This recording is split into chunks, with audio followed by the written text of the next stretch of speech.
Кофе шоп болон энэ чиглэлээр бизнес эрхлэх гэж байгаа та бүхэнд Италийн Sime брендинг CEO Tig, CEO Tig3 Neo загваруудын 2 групптэй кофений машин болон кофе бутлагч, байгууллага болон үйлчилгээний газрын зориултын ус шүүгч, бүгд найрамдах Солонгос улсад үйлдвэрлэсэн блендер зэрэг тоногдох хөрөмжүүдийг Монголд хамгийн хямд үнээр худалдаалж байна.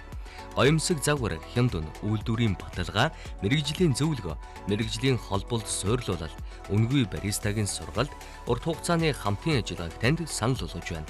Мөн Арабика дээд сортын 3 үрийн холцтой эспрессонд зориулсан шинэхэн хурал бүхий эспрессо блендинг кофений үр болон дагалдах материалуудыг худалдаалж байна.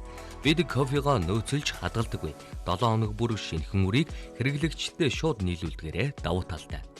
Дэлгэрэнгүй мэдээлэл авахудас 88 3 65 12 Naba Gym компани. UBS листээр суугаад харуулсан кофе цай нэвтрүүлэгтэй хамтаага эрхэм үзэгч та бүхэндээ баярлалаа. За студид маш хүндтэй зочтой урьсан байна. За дөнгөж саяхан буюу Арабын нэгдсэн Эмират улсад зохион байгуулагдсан өсвөрийн мутай спортын дэлхийн аваргаас Монголынхаа нэрийг өндөр түргэж хоёр тамирчин маань үнэхээр гайхалтай сайхан оролцоод ирсэн байна. Тэгээд студидтэй эрхэм үзэгчтэй дасгалжуулагчид болон спортын тамирчтай урьсан байна. Та бүхэндээ танилцуулахдаа таатай байна. За миний 100 гардлаас эхлэн Хинтээ аймгийн Эрдэнэ тулааны клубын үүсгэн байгуулагч, дасгалжуулагч Эрхэм Баатар. За мөн өсвөрийн мутай спортын дэлхийн аваргын алтан медальт Эрхэм Баатарын хаш эрдэнэ, мөн хөрөл медальт Мэгд Доржийн Буяндар, мөн Монголын мутай спортын холбооны ерөнхий нарийн бичгийн дарга дасгалжуулагч Ган Дотох нар өнөөдөр хүрэлцэн ирсэн байна. За юуны өмнө та бүхэнд энэ сайхан өглөөний мэндийг хүргэе. Эх орныхоо нэрийг өндөрт өргөж мундаг оролцоод ирсэн бас тамирчидтай, дасгалжуулагчдтай халуун баярыг хүргье. За мэдээж альва спорт за тэр дундаа дэлхийн аваргаас ийм том медалийг авчирна гэдэг бол олон жилийн хөдөлмөр байдаг байх гэж бодож байна. Энэ жилийн одоо өсвөрийн дэлхийн аваргад ер нь хичнээн улс орон оролцоод за үүнд нь Монголоос бас хэдэн тамирчин оролцоод энэ амжилттай ирвэ. Дасгалжуулагчаас яриагаа эхлэе. Энэ жилийн дэлхийн аварга бол урд урдныхаас маш том тав үзүүлэлтээр рекорд дэвтсэн оролцогчтой дэлхийн аварга маш өрсөлдөөнтэй болсон. Тэгээд нийт 105 орны 1054 тамирчин оролцсон. Арабын нэгдсэн Эмират улсын Абу Дабигийн Space 42 аренад болсон. Тэгээ 10 хоног 10-наас эхлээд 21 хүртэл тулаан маань үргэлжилсэн. Өчигдөрхөн их орондоо ирсэн шүү дээ, тий? За 1000 гаруй тамирчдаас бас ингэж том үзүүлэлтийг үзүүлнэ гэдэг бол өөрөө асар их хөдөлмөр байдаг болоо гэж бодож байна. Монгол улс ер нь яг энэ өсвөрийн дэлхийн аваргад хэд дахь удаага оролцож байгаа вэ? Манай Монголс 3 дахь удаага оролцож байна. Тэгээ 2023 онд Туркид оролцоод 1 мөнгөн медаль авчихсан. 2000 жил 24 онд Таиландын Бангкокт 1 мөнгө 1 хүрэл авчихсан. Тэгээд хашаа манаас тэр жил явж исэн. Тэгээ энэ жил болохоор 5 тамирчинтай оролцоод 1 хүрэл медаль. 3 дахь жилээ. 3 дахь жилээ. Нийт 5 медальтай гэсэн. Оо ямар мундаг юм бэ те. 3 жилийн дотор бүр 5 медаль аавна гэдэг чинь. За хоёр бас тамирчдтайгаа танилцмаар байна. Эрхэм Баатарын хаш эрдэнэ маань одоо хэдэн настай байлээ? Яг энэ спортоор хичээллээд хэдэн жил болж байна? Одоо би 14 настай. Анх 2018 онд 6 настайгаас хичээлж эхэлж ирсэн. Одоо ер нь 7 жил хичээлж байна. За манай охины хувьд би одоо ингээд жил гаруй болж байна. Өмнө жил анх удаага Muay спортыг Таможин Summer School дээр туршаад тэгээд Summer School-ын дуусныхаа дараа нөө хийх юмгүй болоод тэгээд туршиж үзье гэж бодоод тэгээд 1 жилийн дотор улсын аварга болоод тэгээд дэлхийгээс хөрөл медальт авсан. Оо ямар мундаг юм бэ? Баяр үргээ. Энэ богино хугацаанд тий шууд хийх юм болоо шууд сонирхоод эхэлсэн юм уу? Цаанаас бүр төрмөл авьяас байгаад байна шүү дээ тий. Яасан мундаг юм бэ? За манай хаш эрдний буюу одоо дасгалжуулагч Эрхэм Баатар ах манаас хүрэлцэн ирсэн байна. За таны хувьд бас энэ спорт ер нь хизээнээс холбогдож эхлэв. За тэгээд мэдээж хүүгээ дасгалжуулна гэдэг бол нэг талдаа маш сайхан юм шиг нэ нөгөө талдаа бас их хүнд өрөө байдаг баг. Тий. Би 2018 онд хэдэн амт анх Эрдэнэ тулааны спортын клубыг үүсгэн байгуулад яг өөрөө багш дасгалжуулагчаар ингээ ажиллаж эхэлсэн. Тэгээд би нэг хүүхд байхасаа өөрөө Эрдэнэ тулааны спортыг сонирхдаг, хичээлдэг юм байсан. Тэгээд спорт нэг зөв хүмүүсийг бий болгодог, хүмүүжүүлж чаддаг болохоор тулааны спортод яг хөл тавьж орсон. Хамгийн анх одоо манай том хүү 6 настайгаас эхлээл гэртээ бэлтгэл хийдэг байсан чинь ингээд тэмцээн уралдаанд явал амжилт гаргалангууд найз нөхдийнхэн ойр тойрны хариал хамаарал бүх хүмүүс ингээд санал тавиад клуб нээгээч гэдэг. Тэгэл яг 18 онд клубээ нээгээл хашаага яг 18 онд 6 нас гарантай байхад анх дасгалжуулаад тэгэл эхэлсэн. Тэгээ нэгдүгürt нэг багш дасгалжуулагч, хоёрдугаарт аав нь байна тий. Тэгээд нэг ялахтан цуг ялна, ялагдахтан цуг ялагдана. Тэгээ гэртээ ч хүртэл ингээд сэтгэл зүгээрээ хоёулаа шал өөр төвшний харилцаатай ийм болчдөг юм билээ. Тэгээ нэг давуу юм нөгөө байнгын цуг байдаг болохоор нэг юм харсан ч гэсэн тэрийг шууд ингээд дамжуулах цаг хугацааг нөгөө юу ахгүй алдахгүй тэрийг зааж өгөх сурах юм боломжтой болчдөг. Тэрнгүүрээ нэг давуу талтай ийм байдаг. За тулааны спорт гэдэг нь өөрөө ингээд сонсоход одоо спортоос хол хүний хувьд ингээд сонсоход бас юм эрсдэлтэй хүнд спортын төрөл юм болов уу гэж бодож байна. За манай дасгалжуулагчийн хувьд бас юм хизээнээс яг энэ тулааны спорттой холбогдсон бай. Таас өөрөө гоё бидэнд танилцуулбал. Би бас яг энэ хоёр шиг байхсаа 13 настайгаас 2009 оноос хойш чиглэсэн одоо. Тэгээд төсвөрийн тамирчин, залуучуудын тамирчин насан туршид ороод тэгээд мэрэгжлийн спортоор хичээлж байгаа. Одоо мобисийн спортын дасгалжуулагчийн анги төгсөөд тэгээд яг дасгалжуулагч болсон. Тэгээд дасгалжуулагч ер нь 8-9 жил болж байна. Гаруда Академи болон Монголын мото холбоонд дасгалжуулагч хийж байгаа.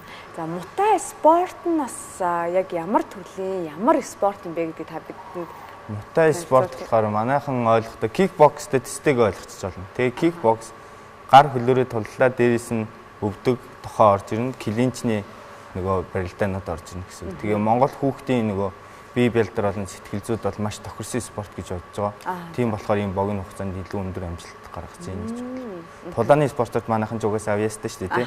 Тэгээд дээрээс нь яг бүх потенциалаа гар хөл, ойрын зайн, дундын зайн, холын зайн тэгээ барилдаа орж ирдэг болохоор Монгол хүүхдийн юунд бол потенциал маш их тохирсон спорт.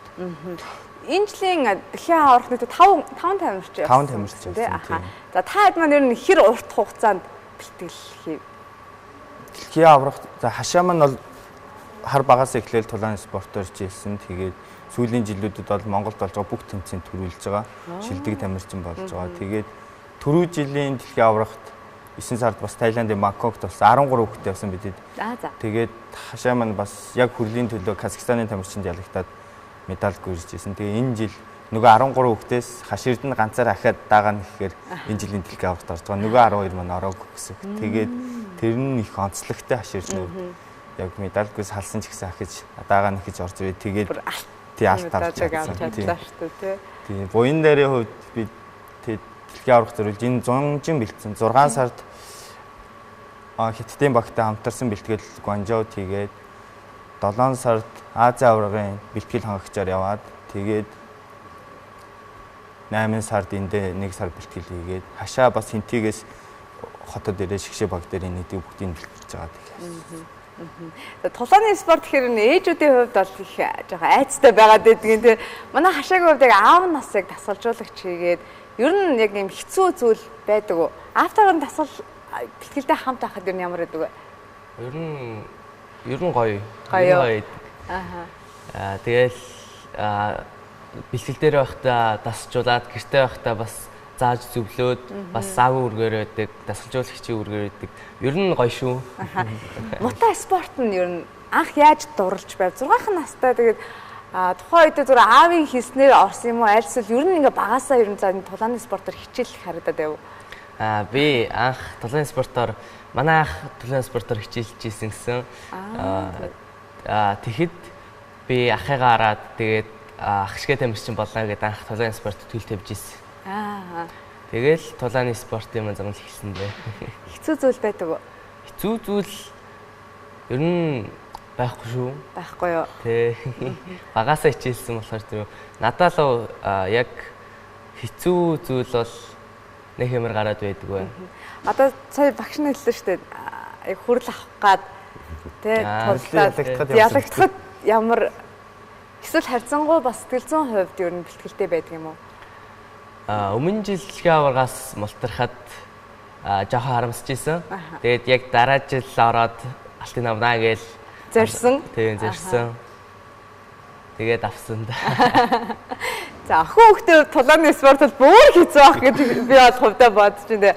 Манай охины хувьд бол 1 жилийн хугацаанд үнэхээр мундаг хичээлсэн байна. Дээрээс ийм том амжилтыг үзүүлсэн байна. Ямар сэтгэлтэй байна? Би бол 1 жилийн дотор миний хувьд маш их амжилтанд хүрсэн гэж бодож байна. Тэгээд дараа жил илүү их амжилтанд хүрнэ гэж бодож байна. 2 жил хичээлсэн болоод тэгээд дараа жил бас яваад алтан медалийг авахыг зорж байгаа. Юм мундаг. Чи чаднаа. Жилийн дотор ийм том амжилтыг үзүүлж байгаа юм чинь тий. Ер нь хэцүү зүйл байна уу яг мутай спортод? Хэцүү зүйл гэвэл тэгэл ер нь тэмцээний өмнөх бэлтгэл амар хэцүү байдаг юм да. Тэгээд хаяа бага жинд орж байгаа бол жин хасахт хэцүү байдаг. Тийм. Бэлтгэл гэмтэл ер нь тэр тал дээр хэцүү юу? Бэлтгэл гэмтэл бол нэг бэлтгэл гэмтэл авдаг. Яагаад гэвэл нөө бахан хамгаалтын юу өмсдөг болохоор гайгүй байдаг. Танаа гэр бүлд ер нь ийм талааны спортоор хичээлдэг хүн байдаг уу? Манай аав намайг яг төрсний дараа Таиландд бас муйтаяар хичээлдэг байсан. За хоёр тамирчин маань хоёулаа ааваас үүсэлтэй юм байна тий. Хоёулаа аавын одоо энэ спортын мундаг чадварууд хоёуланд нь үүссэн юм шиг. Гэр бүл нь за ээж нь яаж хүлээж авч байна? Эсвэл эмээ өвөө ч юм уу, найзууд нь ч юм яг юм тулааны спортоор хичээлж байгаа гэхээр. Ээж бол амар айгаад байдаг. Тийм. Эрсдэлтэй гээд тэгээл маш их сандардаг. Тэгээл манай найзууд бол намайг өдөр болгон бэлтгэлтэй явдаг гээл амар магтдаг, дандаа дэмждэг. Тэгээ ер нь бүгдээрээ намайг сайн дэмждэг. Тэгээ амар гоё байдаг. Ямар ч спорт энэ альва спорт маш их өндөр хариуцлага, зарчимж байдал, тууштай байдал хэрэгтэй гэдэг байна. Яг энэ мутай спортоор хичээлж байгаа хүүхдүүдийн өдрийн ийм одоо хэдэн цагт хичээлдээ явна, тэгээ хэдэн цагийн бэлтгэл гэдэг одоо өдөр нь ер нь ямар хуу байдлаар энэ тасалжуулалт нь явагддаг вэ? Тэмцээний үеийн бэлтгэл, тэмцээ хол үеийн бэлтгэлгээ хоёр янз байгаа. Тэмцээ хол авах юм бол 7 хоногт 3 хийж байгаа буян дээр явагдвал тэгээд 1-р, 3-р, 5-р тэгээ бусад өдөр намраач.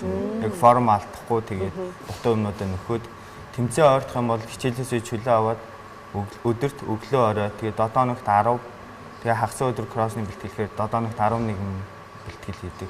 Нэг бэлтгэл дунджаар 2 цаг. 2 цаг аа. Тэгээд 7 хоногт 20 хэдэн цагийн бэлтгэл. Ер нь мутай спорт нь бусад спортыг бодвол юугаараа илүү хүүхдэд давуу талтай байдаг вэ? Яг мутай спорт өөрөө ер нь бол 8 хүчний тулаа. Дээрээс нь маш өндөр эрсдлийг агуулж идэг спорт. Одоо өвдөг тохоо орно гэхээр шууд нэг богино зайд маш том ястай ингээд шууд контактанд ордог. Тэгэнгүүт хүүхдүүд өөрсдөө эрсдлээ маш сайн өндөр тооцоолдог. Дээрээс нь яг тулааны одоо мутай спорт бол босоогоос тоглодог яг шатар. Тийм тухайн тамирчныхаа алдааг нь хараад өөрийнхөө давуу байдлыг маш хурдан хариу үйлдэлээр гаргаж чаддаг юм спорт. Тэгээд хүүхдийн хувьд бол эргээд тий эрсдлийг маш өндөр тооцоолдог.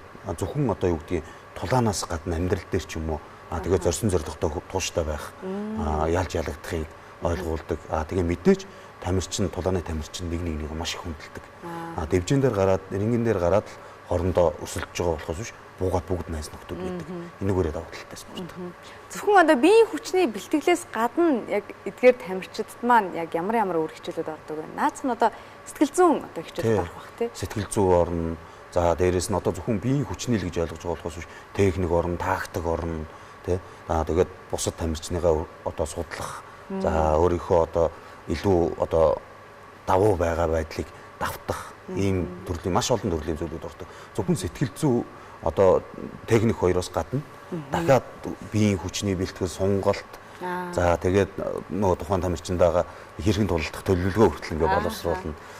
Зарим тохиолдолд боловсруулсан төлөвлөгөөнөөс маань өөр тамирчин байх юм бол төлөвлөгөөгөө маш хурдан солих юм уу ийм тохиолдлууд маш их гардаг. Та хоёрын маань хувьд ер нь хичээлийн хажуугаар бэлтгэлдээ явах. За тэгээ одоо яг өсвөр насны дээр ирсэн бас гоё найз нөхдөдөө гадуур дотор зугаалах одоо тиймэрхүү зүйлүүд байгаа шүү дээ. Энэ бол нэга яаж зохицуулж байна? Миний хувьд болохоор багасаа хичээлүүд эхэлсэн болохоор манай найз нөхөд манай ангийнхаа ер нь бол дасцсан байдаг. Тэгээд ер нь бол цаг хугацааг зохицуулна гэдэг бол маш чухал. Тэгээд би бол хичээлийн хажуугаар бэлтгэл найз нөхдөдөө уулзах Тэгээд зарим сонгон дугууланд явна. Тэгээд ер нь бол миний хувьд бол зохицуулж болоод ер нь асуудалгүй байдаг. Асуудалгүй юу? Ааха. Миний хувьд бол яг тэмцээний өмнө бол ер нь сургууль орсон үед бол чөлөө авдаг. Тэгээд найз нөхөдтэйгээ ер нь уулздаг. Гэхдээ тэмцээн ойр биш үед бол маш их боломжтой байдаг. Тэгээл нөө орой 3-4 гэж хичээлээсээ ирээл тэгээл орой 6:30 өдөр гээл бэлтгэлтэй болохоор гайгүй байт. Яг ингээд спортоор хичээлээд бэлтгэлээ хийгээд явхад хичээлд ер нь хэр нөлөөлдөг вэ? Хичээлээсээ хоцрох тиймэрхүү зүйлүүд байна уу? Эсвэл багш нар маш сайн ойлгоод ангийнхан маш сайн дэмжиж харьцангуй гайгүй байна уу? Манай багш нар ер нь бол намайг манай багш хэлтгүү манай сургууль манай аймгийнхаа намайг их дэмждэг. Тийм болохоор ер нь бол хичээлээс хоцорсон хэрвээ тохиолдол гарвал тэгээд ер нь өгчдөг болохоор гайгүй. Ирээл их шаргуу хичээлээ их үү те? Ер нь тийм. Миний хувьд бол манай сургууль намайг амар их дэмждэг байхгүй. Ингээл Facebook пэйж дээр намайг амжилт гаргасан бол постлол тэгээл нөө хичээлээс чөлөө авангууд багш нар ойлгож чөлөө өгөөл тэгээд ер нь харьцангуй гайгүй байдаг. Одоо энэ альва дэлхийн том тэмцээнд явхад энэ зардал мөнгөний хувьд одоо маш хэцүү байдаг шүү дээ тий. Одоо очиод байрлах, хоол, унд ирсэн бүхий л. За тэгээд онгоцны зардлаас асуудал. Энэ болгон дээр ер нь дэмжлэгүүд байд юм уу? Аль эсвэл тамирчид, тасалжуулагчид маань яг өөрсдийнхөө зардлаар яваад идэв юм болов? Нууц иш бол. Ер нь бол хувийн зардлаар явж байгаа. Тэгээд сая Арабын Эмират болохоор бас нэлээд зардал өндөртэй. Тэгээд ер нь нэлээд хүнд туссан баг. Тэгээ ер нь эцэг эхчүүд ар гэрийнхэн маш сайн тусалсан манай хашаа дараа хоёроо аав эзнэр юм өвнөр нь тэгэл гэр бүлийнхаа дэмжлэгээр л очиод ирлээ те.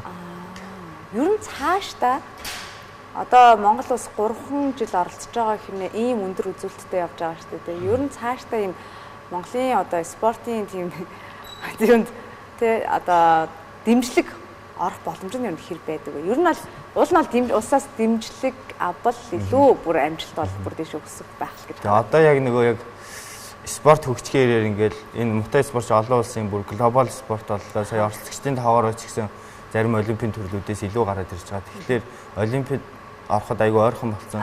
Тэгэхээр бол ингээд яг олимпиад орсныхан дараа биш яг ингээд ороход төгссөн байгаа. Тэгээд манайхаас амжилт гаргаад ирж байгаа дээр нь дэмжээд те зарим нэг зардлын зарим талаас нь ч юм уу тэгээд явчвал бид дэмжих байхаа те ер нь.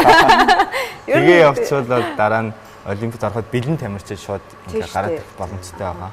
Гаргаж байгаа өнөөдрийн гаргаж байгаа амжилтыг тийм дахиад цааш нь үргэлжлүүлэх баттгах шөө илүү тамирчид оролцуулах юм боломжтой спорт. Ааха. Түрэн багш хэллээ л те одоо ингээд гэр бүлээс зардал өөрөө гардгаа гэдэг чинь шүү дээ. Тэгээд бас манай тамирчин өөрөө хэллээ. Хинтээ аймгийнхан бас марсан гэдэг. Ер нь яг альва тэмцээнд ороход дундаж зардал нь хэд болох вэ? Болдог вэ? За саяын зардал бол нийтдээ нэг 11 сая орчим. Нэг зардал гарсан. Тэгээд одоо нэг энэ бол зөвхөн явхад гарч байгаа зардал шүү дээ тий. Энд явахын тулд асар олон сар бэлтгэл хийж байгаа гэх мэтчлэн одоо байдаг. Яг тэгээд нэг хоол ойр болж байгаа, ямар оронд болж байгаагаас шалтгаалаад зардал маань ихсэж багасах юм асуудал гардаг. Нодлон бол Талиндын Бангкокт дэлхийн авраг болоход бол нэг 9 орчим сая төгрөг болсон баг тийм тэгжсэн.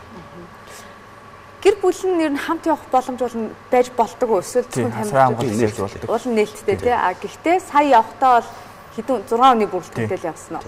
5 тамирчинтай нэг багштай. Одоо бусад орныг харахаар нэг гэдэг штеп.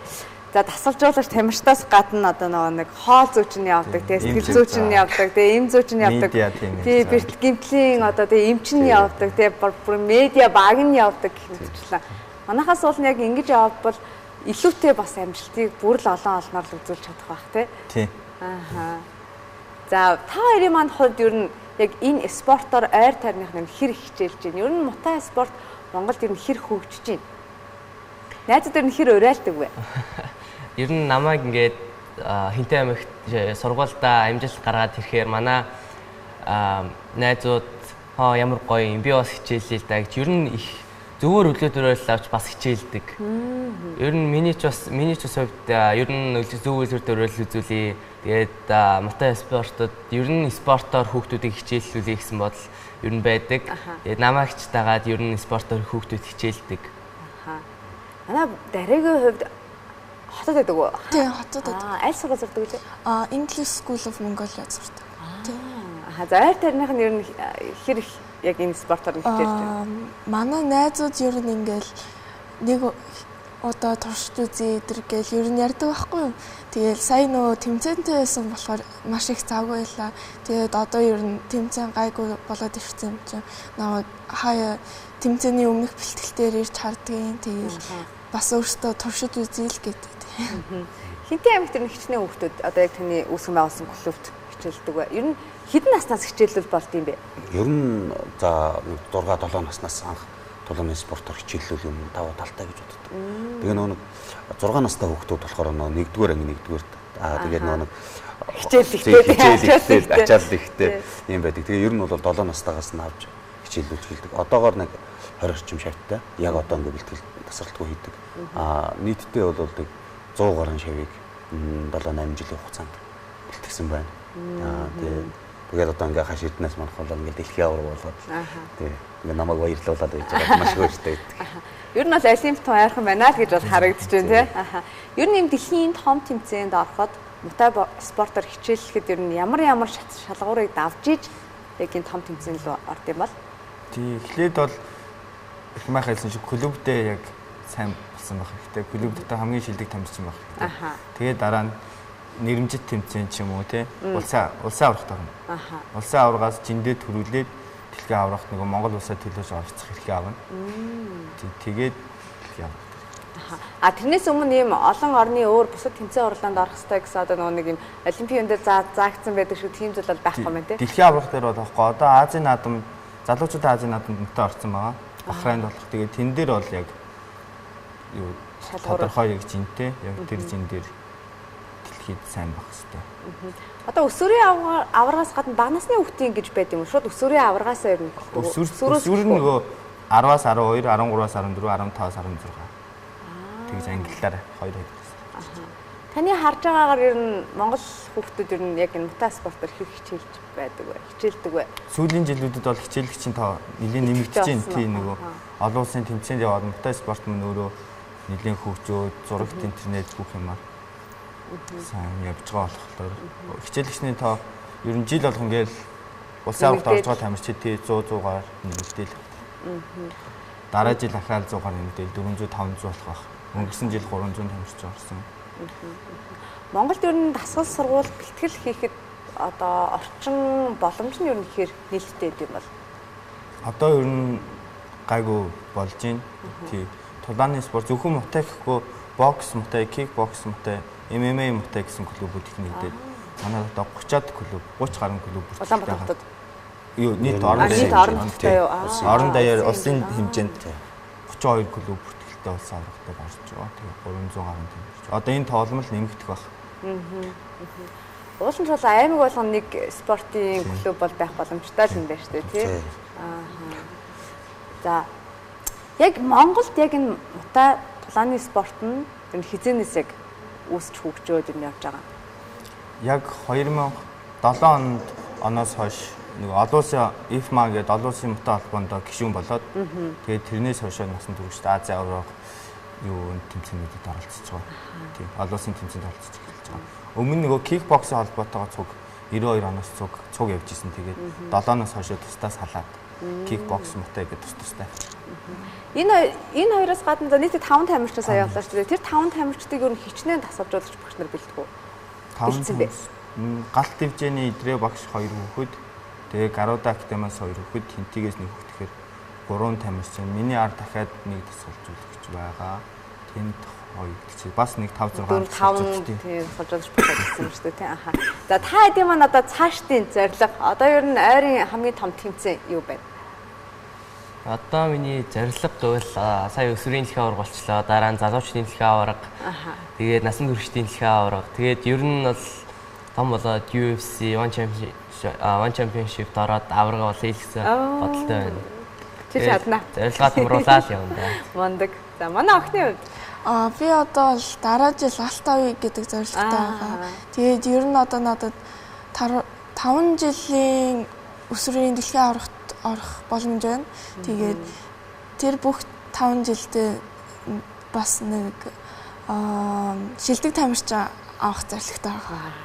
Тэгэл за маш их баярлалаа. Нэвтрүүлгийн цаг өндөрлөг төгсөн байна. Тэгээд юуны өмнө бас хоёр дүүдээ бүр үнэхээр хоёрын өмнөөс маш их бахархаж байна. Монголын ард түмэн та хоёрыг бас маш их бахархаж хайрлаж байгаа. Тэгээд энэ том тэмцээнд энэ баг жил хичээлсэн хэрнээ ийм том амжилт үзүүлнэ гэдэг бол үнэхээр гайхалтай. Тэгээд хоёрынхаа бас гэр бүлүүдэд нь бас маш их баярлалаа гэж хэлмээр байна. Ийм авьяаслаг уур чадвартай ийм зоригтой хүүхдүүдийг бас өсгөж хүмүүжүүлж Монголынхаа нэрийг дэлхийд гаргаж аваа. Ээж аав, эмээ өвөө те гэр бүлийнхэнд нь бас мэдээж хэрэг хамгийн чухал зүйл бол дасгалжуулагч нар байгаа. Тэгээд та нартаас маш их баярлалаа. Үүний ард одоо хамтдаа тайзан одоо тэр рингэн дээр гараад хамтдаа тулалдаад тэгээ байж байгаа байх гэж бодож байна. Тэгээд та нартаас маш их баярлалаа. Тэгээд эрхэм үзэж та бүхэндээ Арабын нэгдсэн Эмират улсад болсон өсвөрийн мотой спортын дэлхийн аварга манай хаш эрдэнэ болон за хүрэл медальт манай тамирчин Буяндар мөн Монголын мотой спортын албаны ерхий нарийн бичгийн дараа дасгалжуулагч багш Гаан Тогтох мөн дасгалжуулагч багш Эрхэнбаатар нар өнөөдөр манай кофе цай нэвтрүүлгийн одоо хүндтэй хаймарт хүрэлцэн ирж энэхүү спортынхаа талаар танилцууллаа. Тэгээд та нарынхаа цаашдын спортод нь өндрөөс өндөр амжилтыг хүсье. Хоёр дүүдээс зорилгодоо заавал хүрээрээ. Маш их баярлалаа. За баярлалаа. За. Хамтдаа үзэж та бүхэндээ маш их баярлалаа. Өнөөдрийнх нь ажилд нь амжилт хүсье.